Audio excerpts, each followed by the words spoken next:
Welcome to the Work Intelligence Loop podcast. I'm Todd Michaud. I'm your host for today's session, and I have an amazing guest today, Barb Lowman, who is the president of CUNA Strategic Services, joins me today.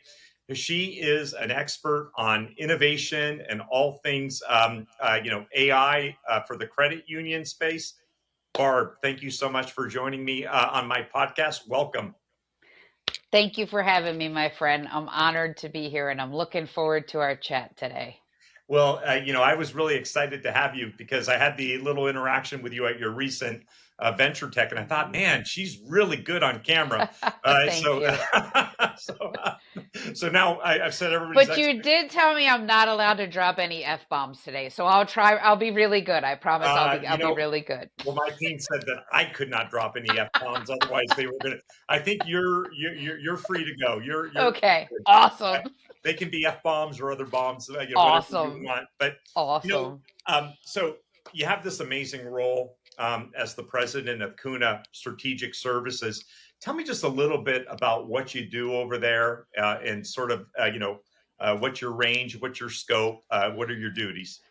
So at CUNA Strategic Services, we have an interesting model. We were built for collaboration.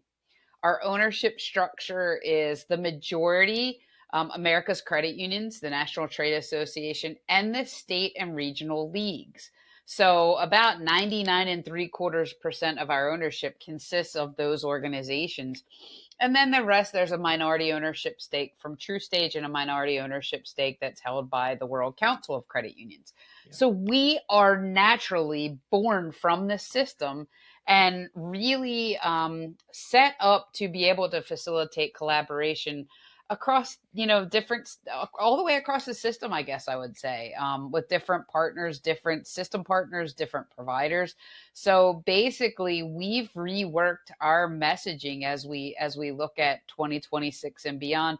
And we're focused on being that facilitator of collaboration to really enable U.S. credit unions on their digital and organizational evolution. So what can we do to help credit unions of all sizes, demographics, fields of membership advance on their digital transformation and their organizational transformation and just help support their journey to growth and relevancy, Todd? It's a cool, I am blessed. I am truly blessed.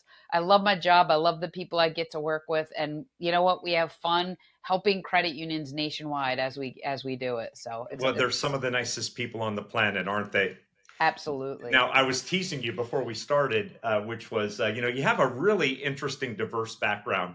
You've been an operator at a credit union, and of course, you've done some work with organizations built to support credit unions.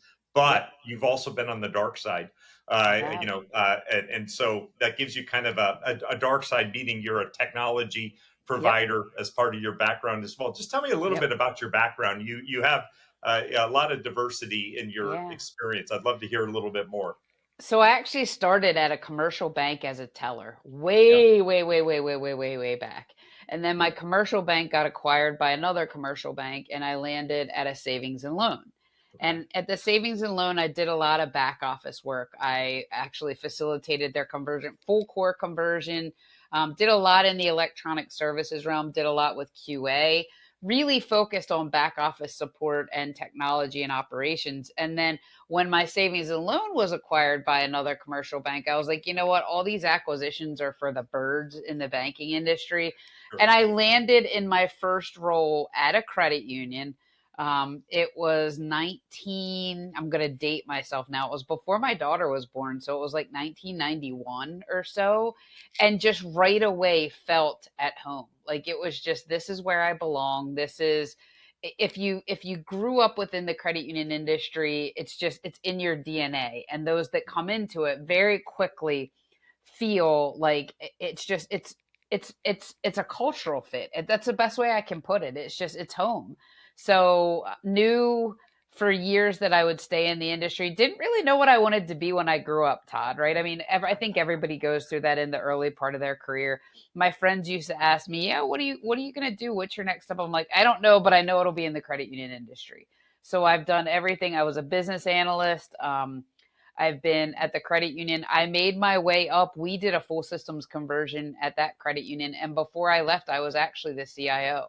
So I came on board and worked my butt off and really just advanced throughout the organization and became the CIO. And then I left and went to the fintech side Yep. and have done everything from chief growth officer. I've led professional services. I've led customer support. I've led, you name it. The only thing they won't let me do, Todd, is be like a CFO, like the numbers person, because they know that's a bad thing because I just want to spend all the money on the cool stuff that we can innovate with.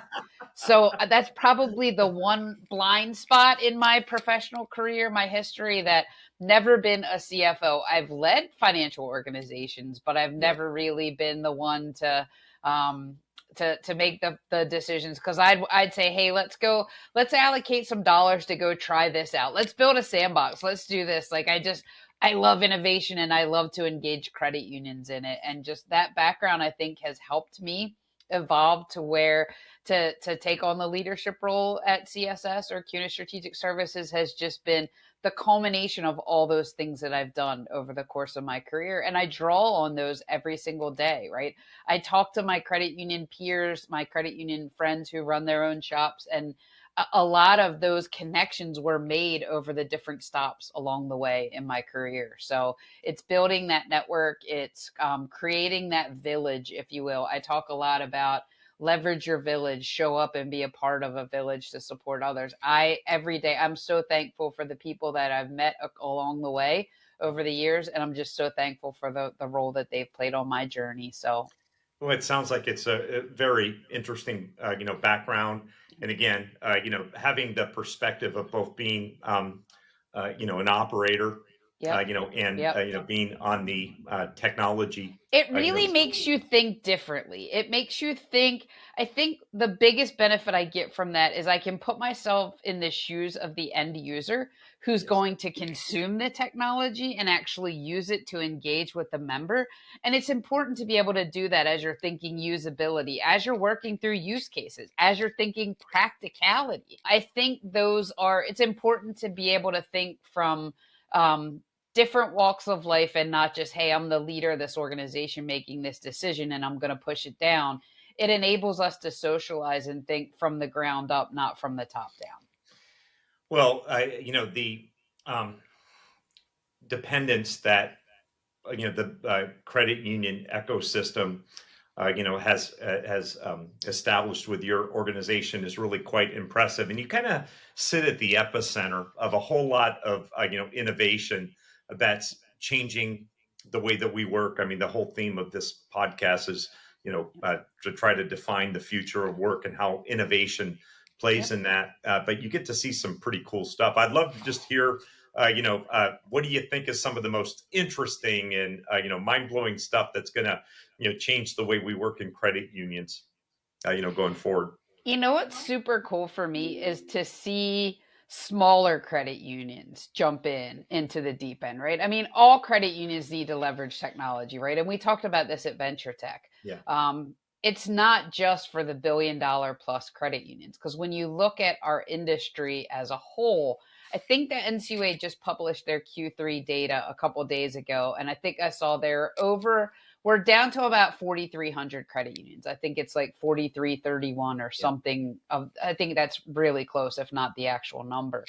And of those 4,300 plus credit unions, almost half, 46%, are credit unions under 50 million in assets. Okay. Wow.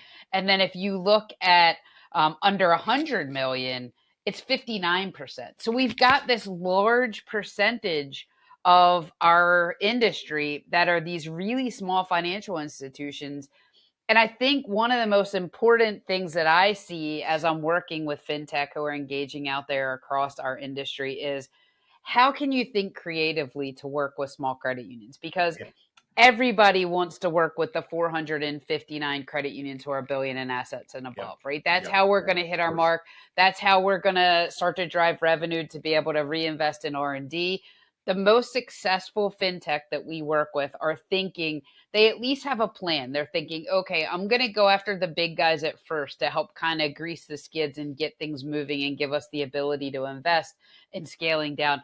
But they've got a plan to scale down. They've Right. got a plan to reach those smaller credit unions. And they're thinking in terms of aggregation. They're thinking in terms of, how can I work with a number of credit unions that could still equal the revenue of $1 billion credit union?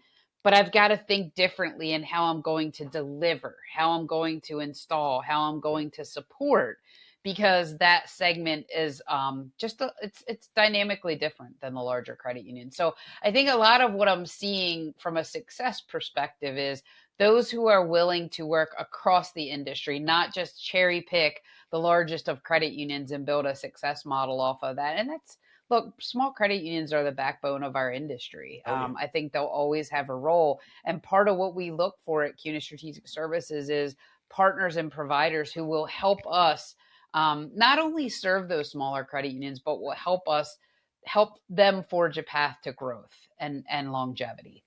It's interesting. I'm glad you went down that pathway because what a lot of the smaller guys don't realize is that in this future of work, AI inspired era, being small is an advantage. There's an agility, an ability Yes. to be decisive. And of course, I'm out here in California, and we always talk about these amazing companies that are growing, and they're basically Mm-hmm. AI companies, not big army sort of companies. And Mm-hmm. the ability for a smaller credit union either to work in a group similar to what you're describing, Yep. birds of a feather, solve Yep. problems together, Yep. or just be decisive and take advantage of some of the new innovation that is exceedingly right sized for smaller organizations.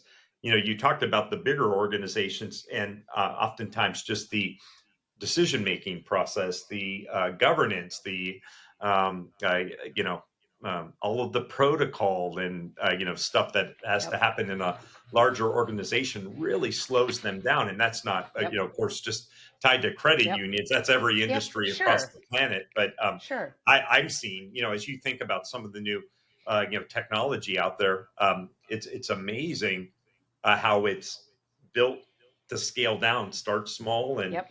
Yep. are you seeing the same thing? I mean, Yeah, I we're not dealing with. So I already dated myself, Todd, by telling you when I came from the commercial banking industry into the credit union industry. Those were the days of the mainframe in the computer room, right? And one of my first jobs when I landed at the credit union, I was over at one of the branches we were opening, pulling Cat 5 across the branch to wire workstations.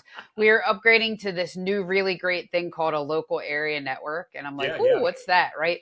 The infrastructure that's required now is so vastly Oh advanced and yeah. different than back in those, in the 90s when we were trying to innovate and we had the constraints of processing demands and the infrastructure requirements to be able to do some of the cool things that we did. So I think that's an advantage. But I think also there are partners now that can help small credit unions get even over that hurdle. And their limitations now are basically around courageous leadership and where they're willing to take, Yes. if you will, place their targeted bets.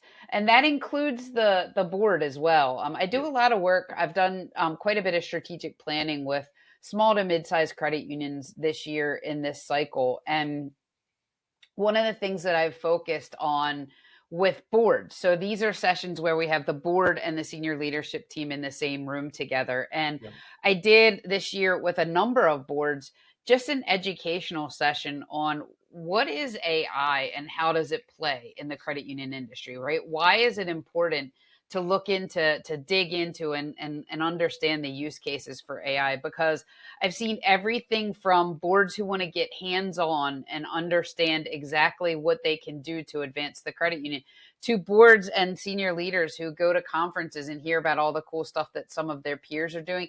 And it's driven from a point of FOMO, right? Yeah. They have a fear of missing out, and they'll come back and they'll say, hey, I just came back from this conference and everybody in the room but me was doing something with AI. And we got to get on this AI train, man. We got to do something, right? We got to figure out what we're going to Right. do. And we're going to, by golly, we're going to move forward and we're going to crush this AI thing. And I sit there and I Yeah. listen and I take it all in. And then I'm like, to what end? Like, one of the 7 habits of highly effective people is start with the end in mind, right? Yeah. What is That's the right. end in mind? What is so a lot of the work that I've done in those planning sessions is talk about the importance of education. First Yeah. and foremost, you need to understand what it is and you need to understand how to prepare for it. That would be my second point. And my third is you need to explore the use cases that are out there and understand what you can leverage AI for to streamline, regardless of the size of your credit union, right? Yeah. There's a lot of different use cases out there, but depending on your credit union, who you serve, where you exist, the use cases are out there. Study them, and your priorities are, I guarantee you, your priorities are going to be different than even the credit union down the street, perhaps. You know, Definitely it's the larger credit union or the smaller credit union in the next town over. So just understand, don't approach it from the viewpoint of, oh my gosh, I can't miss out on this. We got to do something. We got to be in the AI space, right? To what end? Like, start with the end in mind and right. understand, where do you want to go? Is your priority streamlining operations and focusing on improving the experience for members? Is your, like, just know your end game and figure Right. out where the technology can support you. I've preached that for years, but now more than ever with the emergence of AI, it's Right. become even more crucial because it would be really easy to just fly down that rabbit hole and spend a ton of money and not see a lot of progress at the credit union because you're not solving, you're a solution in search of a problem, not a problem in search of a solution. You know, it's interesting. You were talking about the conference, probably if we went to that same conference a year ago or 2 years ago, it would have been a completely different atmosphere. There wasn't too many attendees at the event that weren't, thinking about adopting AI, as you Yep. said, Yep. and so we're past the I skepticism. guarantee you a couple years ago, there would have been half the room that would have been like, what? What can I do with that? What is that? Now you hear it at every single conference you go to, right? So It's the way up. awareness meter is way up. But understanding that educational component to me is crucial for leaders and their boards. They've got to understand it before they can prioritize and decide where they want to jump in. Well, you know, it's interesting. I definitely think that the education is way up, and the willingness to adopt is much higher. You know, being on the dark side, the technology side myself, it's indistinguishable now to identify a software company and an AI company. You can't be a Hmm. software company and not be an Yep. AI company, at least not a younger company if you're looking Yep. for investors or what have you. And so all software companies are AI Yep. companies. And, a year ago, 2 years ago, credit union leaders were like locking the doors. Nope, none of that in here. Yep. We're Yep. not ready for it. But, Yep. there's sort of a transition that's taking place that sounds like, as you're educating these boards, might be relevant. So, these mature, conservative credit unions who have been doing strategic planning since the beginning of time, right? And they're good at it. They're excellent at it. Uh, you know, hey Barb, let's have a conversation about our 5-year plan. That's Hmm. a great conversation to have. I'm going to have this many Hmm. locations, and this is how I'm going to grow. Yep. But the reality is that the innovation curve doesn't allow that to happen in places like AI. And so Yep. now, in places like AI, just to your point, they're not actually buying AI.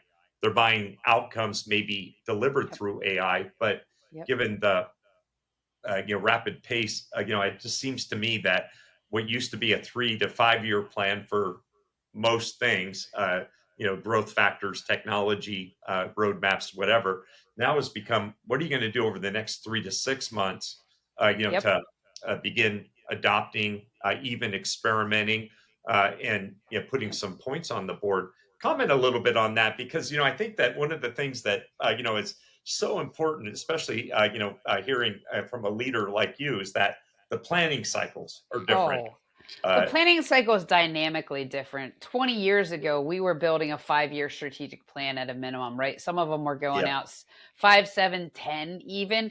And legacy contracts with your core and other cornerstone, some of those foundational providers could go out 7, 10 years.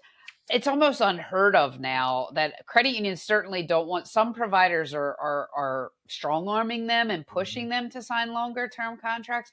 I can tell you the credit unions I work with don't want to sign a contract that's that far out, because yeah, you don't know what you don't know. right, Okay. I mean, we know that the world is changing so yes, quickly. It's insane, but we yes, don't even know a fraction of what it's going to look like. You said 2 years ago, it looked dynamically different. Imagine what it's going to look like 2 years from now with the yes, pace of innovation and the pace of change. Most of the credit unions I work with now are looking at 1 to 2, maybe 3 years, but it's really hard when you're looking at strategic planning even 3 years out. You have to build assumptions and you have to lay it out for the board. So this 3-year plan, year one is really our super heavy focus. This is kind of like the foundation we have to lay. Year two, we feel strongly that these are some things that we need to shift to and transition as a phase two. Year three, and I'm not saying it's a willy-nilly process, but mhm, it's almost a crapshoot because you don't know what you don't know. And we're building out pages that say, hey, this plan is based on these assumptions that we're going to yeah, capture and catalog and lay out. And here's the thing, the expectation is set with the board. All bets are off if these don't play out to hold true. And if something brand new might enter the market next year that we don't even have line of sight to. And guess what that means? Our year three, we might completely wipe it off the board and start over in year two next year with a brand new approach. And that's just, I encourage credit unions to think that way, because the more you try to nail things down and be concrete for the next 3 to 5 years, especially when making investments and placing bets, you can't handicap yourself like that. that's You've right. got to be nimble. You've got to be ready to try new things. You've got to be willing to fail fast too, right? We didn't talk about that, but a lot of the most successful leaders that I'm seeing lead through these last few years of just constant change are willing to say, hey, we tried that. It didn't work so well. And we're not going to sit here for 3 more years and try to force it to make it work. We're willing to cut our losses and say, yep, we tried it. We had a lot of good learnings from it, but now we're going to move on. And we feel like let's take those learnings and let's look and see what's next for us.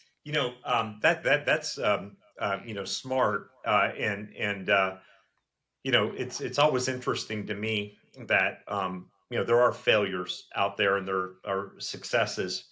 And when you kind of study, all right, what's the root cause of a failure? Why did somebody not have success with a solution or what have you? More often than not, it's not the tech, it's the people side of things.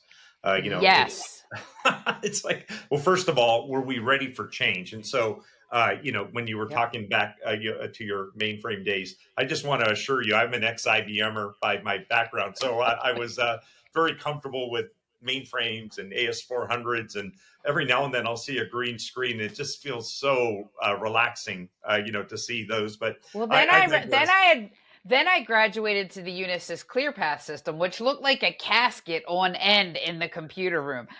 The crazy, crazy stuff. But yes, Well, I yes, remember when everybody had to show off their data, yep, their data center, and the bigger it yep, was, the better. But yep, in any event, but since that time, for since the days of mainframes and yep, AS400s and yep, Unisys stuff, that was the evil solution back then.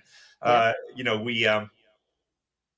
We've had change adoption, hmm, challenges, and those still persist today. And they so, do. uh, how do we make sure, whether we're talking about the leadership or Yep. the team, that they're ready, to embrace what's in front of them, no matter the solution? I'd love to hear your perspective on, like, you're talking about the coaching that you're doing for these boards that you're working with different credit unions. How do they get the board, the management, and ultimately the people ready for more of a change adaptive mindset, which is necessary today?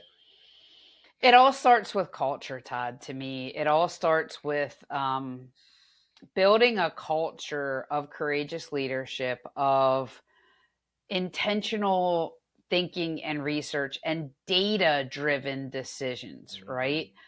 Focusing on gathering the information and then a curiousness or a curiosity that positions them to be able to go explore these new technologies and new opportunities. I credit unions of all size, my first piece of advice is get out there and see what's available. Yeah, of Because course. when you stay at home in your shop behind your four walls and your door, you're not going to see emerging fintech that's out there that could help you automate processes, could help you streamline the way you engage with your members, could improve member engagement from a self-service perspective. You've got to be out there exposing yourself to understand what's available. And then from there, you have to almost shift your culture to one of we've got to get out of the, I'll put it this way, the time to make the donuts mentality, right? Remember that commercial where we get up in the morning, we get shower and get dressed, go to the Dunkin' Donuts, make the donuts, serve the donuts, and then come home.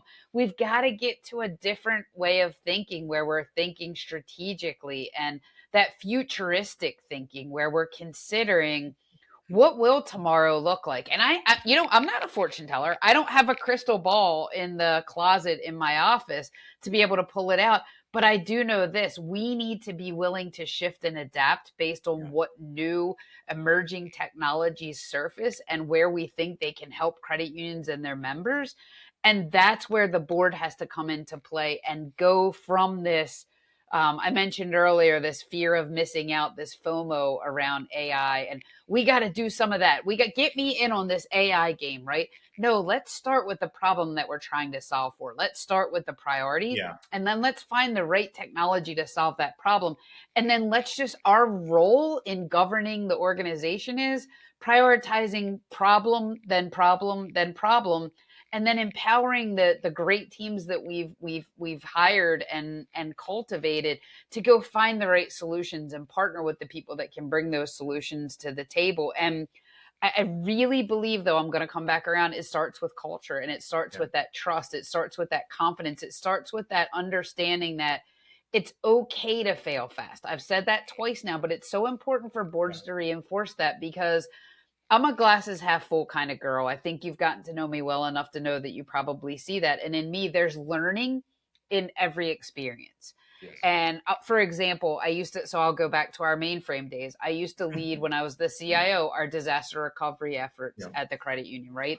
We Yes. had to go at that point, we had to go to SunGuard in Warminster, Pennsylvania to take our tapes and restore Yeah. everything that Yeah. we needed. We went for our testing exercise one time and I realized I didn't have the OS tapes. We had all of our backups of our data, everything else we needed to restore, and we didn't have the tapes with the operating system because there was a miscommunication. I thought they were going to have the box staged and ready with the OS, and we would take over at that point. And they thought I was bringing the tapes with the OS with me, and they would just have the box stood up and Mhm. ready. I lucked out because there was another entity, another credit union testing there that was on my platform and had my operating system on tape, and I was able to use his tapes and get it up.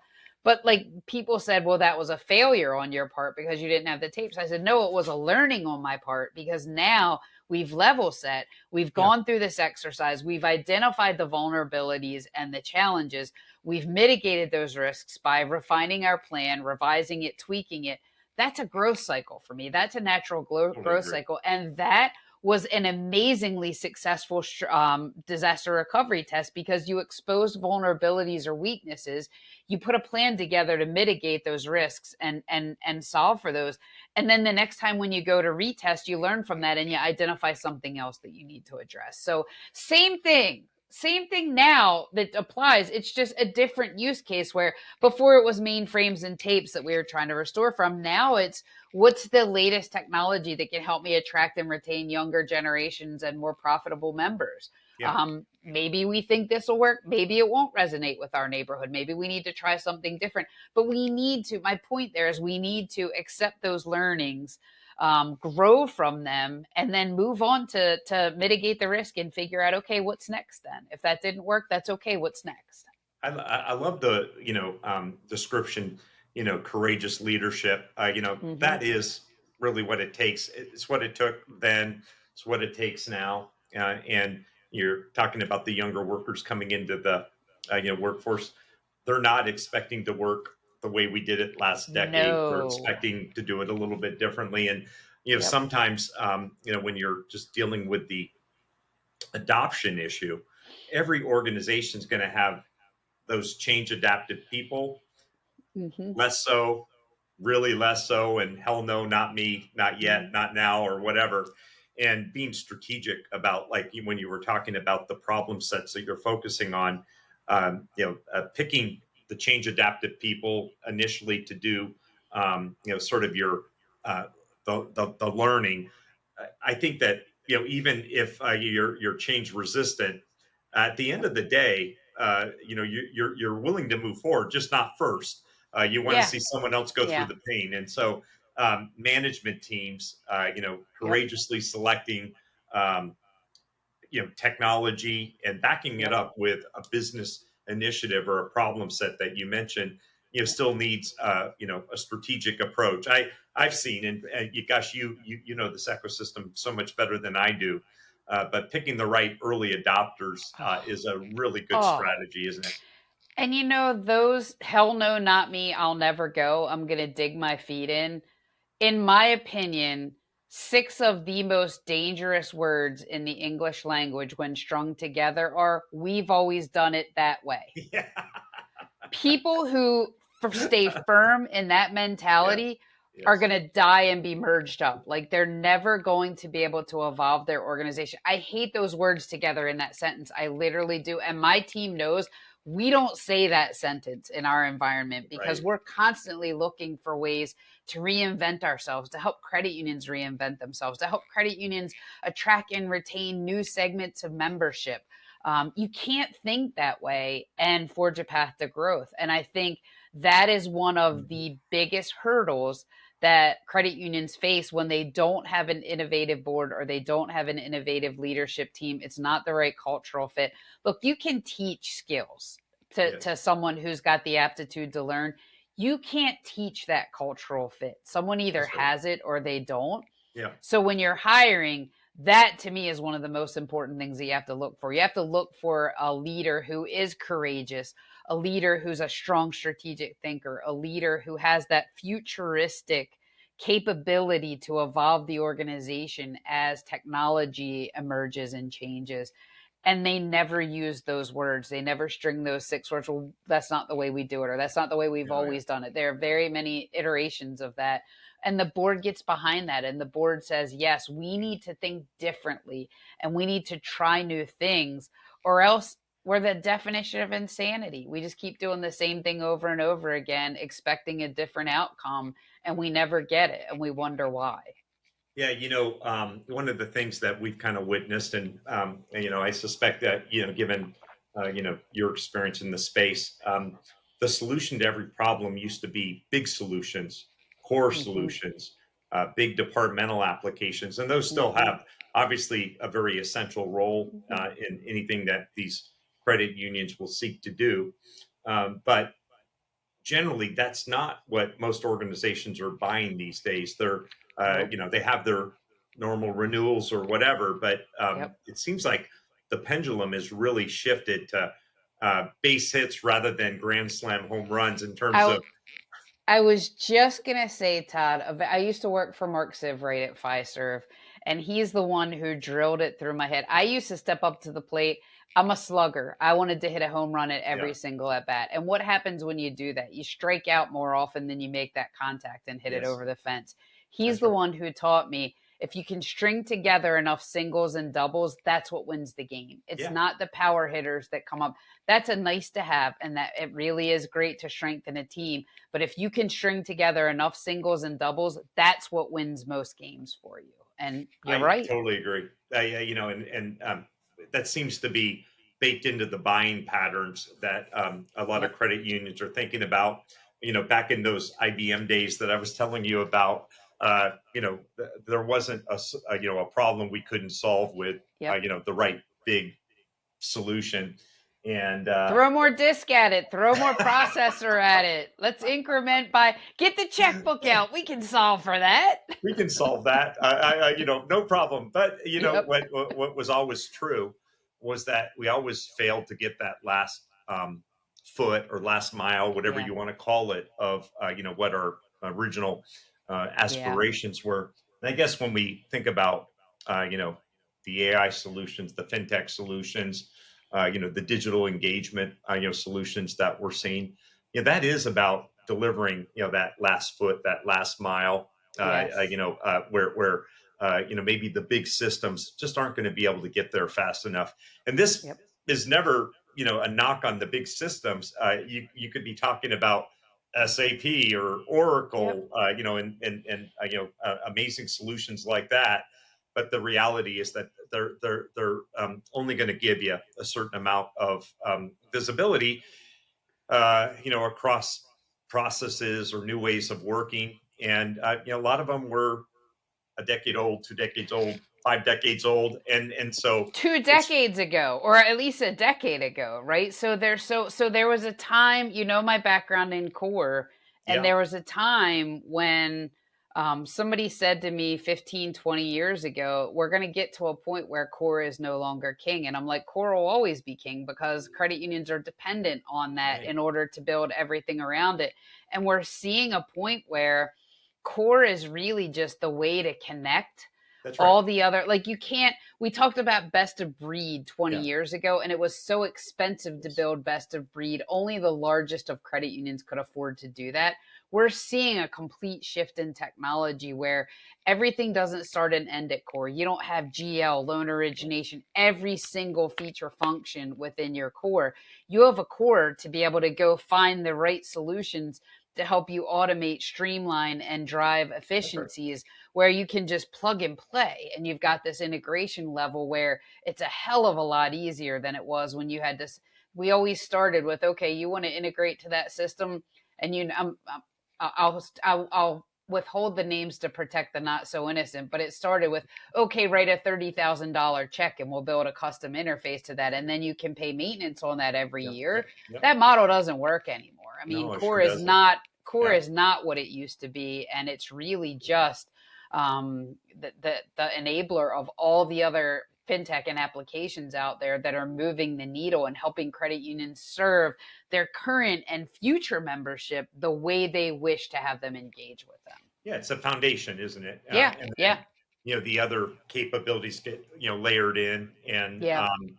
and what started as resistance from those solution providers has also dramatically changed. Hmm. It seemed like, oh, you want access to your data, or you want an interface, to your point, and Yep. You're gonna pay me so, that. You're gonna start by writing a $30,000 check, and then we'll go from there. You can't do that anymore. It just yeah, it doesn't seems like work.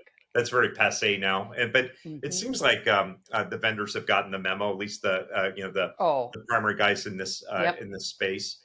yep, So yep. let's kind of talk a little bit about like the big elephant in the room. So when we talk about all of these new technologies that you get to see, AI inspired solutions, automation, digital engagement, which you talked about early on. What does that mean for the associate at the credit union? Because you hear the same thing. They're Hmm. worried about their Hmm. job viability, and Yep. I guess the beauty of these credit unions is that they're people, businesses with Hmm. people who serve, Hmm. ultimately members, and that's the ethos. But I'd love to hear, what you think the future of work looks like for credit unions. If you're an employee today, Hmm. what do you think that their journey looks like in 3 years, 5 years, 10 years? It's funny because with one of the credit unions that I worked with this fall, we did an engagement and exercise with their senior leadership team where we broke down what does the employee of the future look like for us. So Yeah. we kind of started there, right? We started with, okay, what does the employee of the future look like?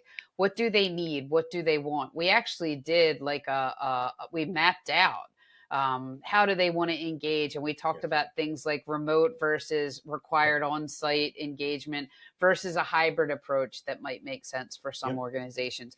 We also talked about their need to consume technology and how advanced they need to be, how the technology should make their lives easier. And what we came down to was the ideal future state is the right balance between high tech and high touch, because Yeah. like it or not, as an industry, we still have members that want to come into a physical brick and mortar location to Yeah. talk That's to right. a person in some cases. And that's not just older members. I have a daughter who's a millennial, and if something goes wrong, she wants a person to be engaged in that fix. She doesn't want to be in Yeah. an endless loop on the phone, or she doesn't want to have to chat. She wants to know that she has someone's attention, that they're focused on resolving her issue, and that it's going to be resolved quickly, Yes. or else she is going to go from zero to you know what in no time, right?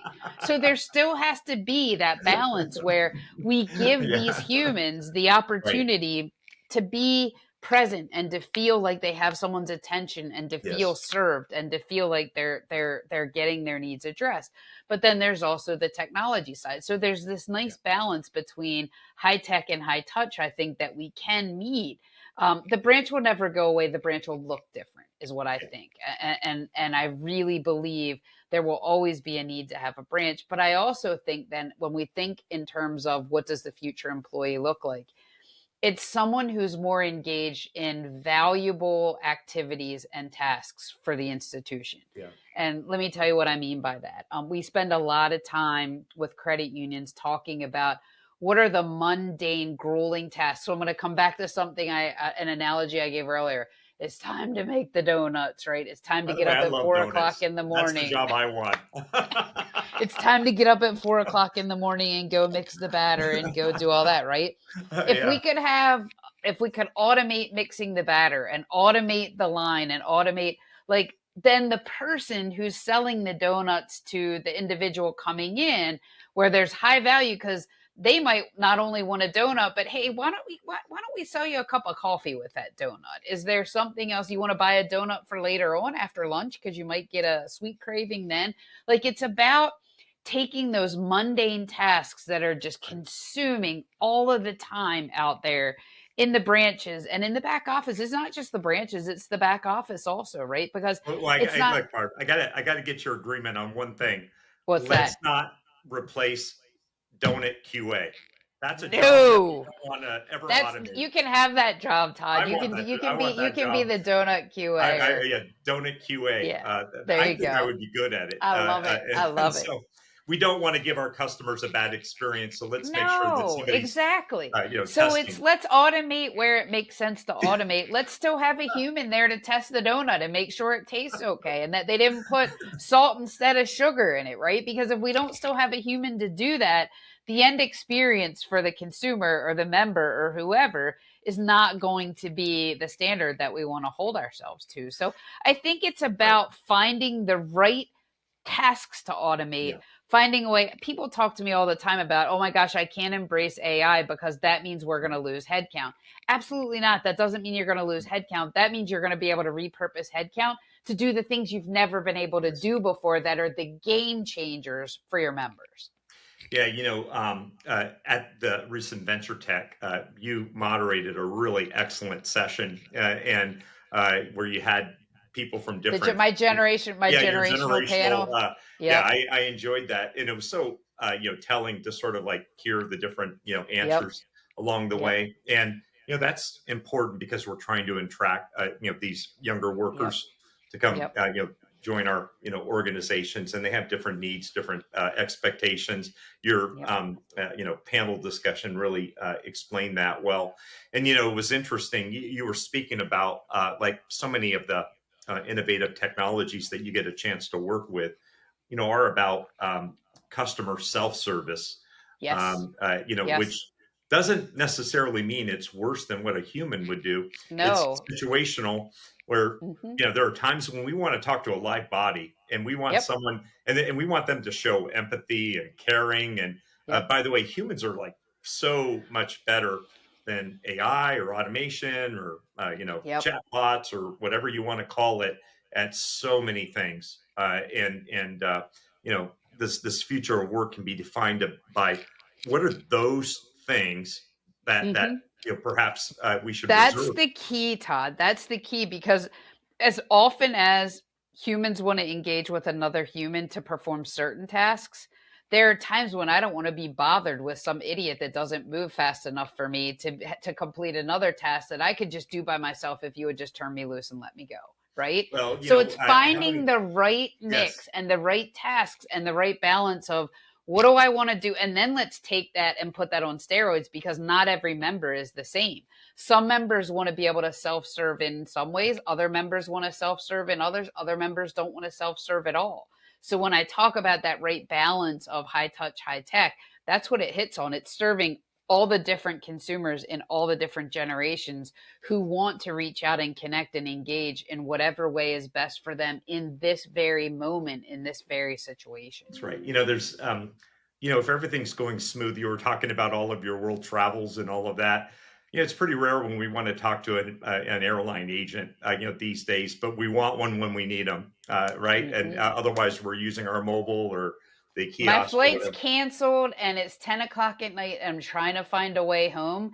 And I call the line and it says there's a 30-minute wait to get a representative and the mobile app is not working and I can't rebook. Yeah, I just want a frickin' person to get me Give me a home. person. Yeah, Yep. what most of us are like, scanning and bagging our own groceries, aren't we? And Yep. there's so many examples where self-service is the experience we want, Yep. and then there's so many others where you're Yep. so spot on, where Yep. talking to somebody that shows that they care. Yep. And that Yep. very much is, I think, what we're seeing with all of this new innovation is Yep. let's let humans be Yeah. what they're great at, Yeah. uh, you know, I don't think that we need AI to make a decision on whether we're going to lend to you. Maybe Amen. maybe we should let a human make that determination. Maybe you're up for your pay raise. I Yep. don't think we need to have some algorithm. Say Right. nah. Right. No pay raise. There might be some human factors. There's You know, art and there's science, and then there's the perfect blend of both, right? Because it can't just be a scientific formula and it can't just be an art form. There are some elements of both that need to be brought into the equation to do it the right way. Well, I tell you, so I'm loving this conversation, and I want to like wrap up on a couple of things, Mm, and we'll kind of do some lightning round stuff here. When okay. you look at all of the interesting technology, what do you think is the coolest stuff that's coming out now? I mean, have you seen some like just knock your socks off, sort of innovation that gets you super excited about how these credit unions are going to be transformed?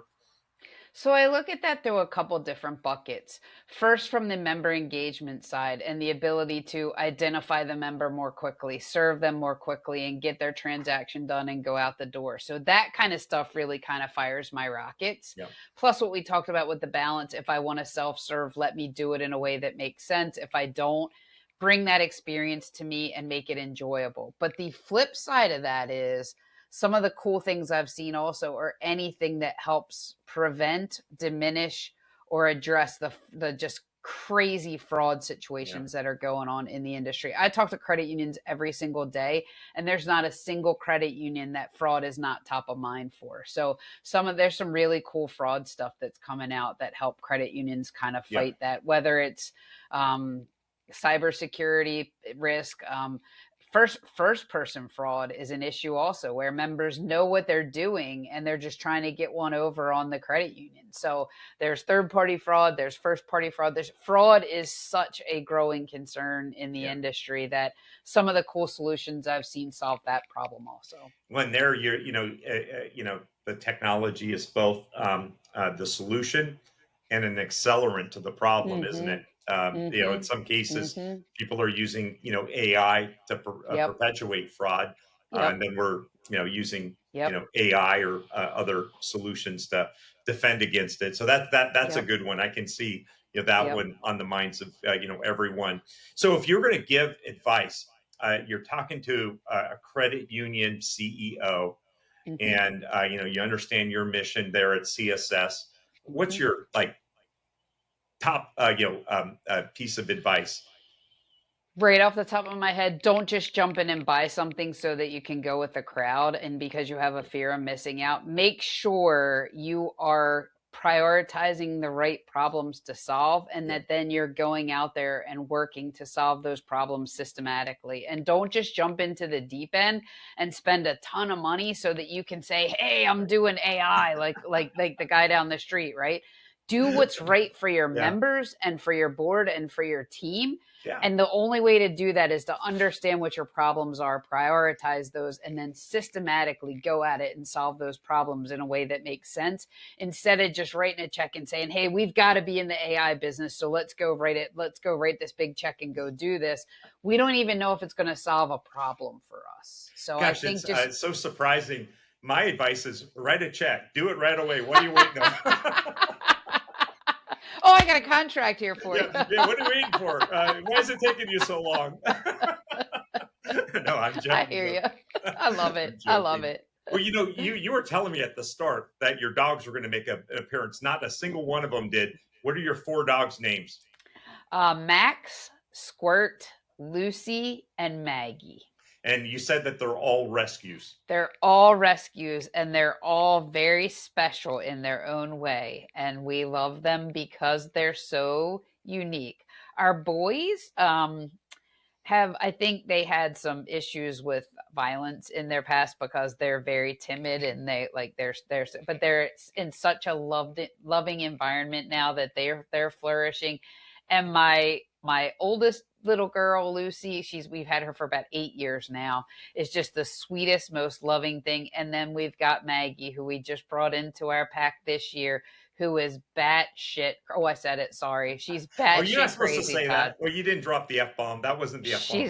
She's a puppy, and we haven't had a puppy in years, so having a puppy just opens up the world to new opportunities. So she I can keeps already life tell by interesting. how you're like passionately talking about your dogs that you're a caring person. And you told me that they're all rescues, and so Yep. Yep. love hearing that about you. Now, Barb, just like I expected, you're such a dynamic speaker. I want to thank you very much Oh, for spending a little bit of time with me talking about the future of it work. was And fun, Todd. I had fun. I'll come back anytime. Just let me know. you're awesome. Well, thanks for all you do at Thank CSS, you. and you have such an important mission, and it's a privilege to have you here. Thank you very Thank much. you.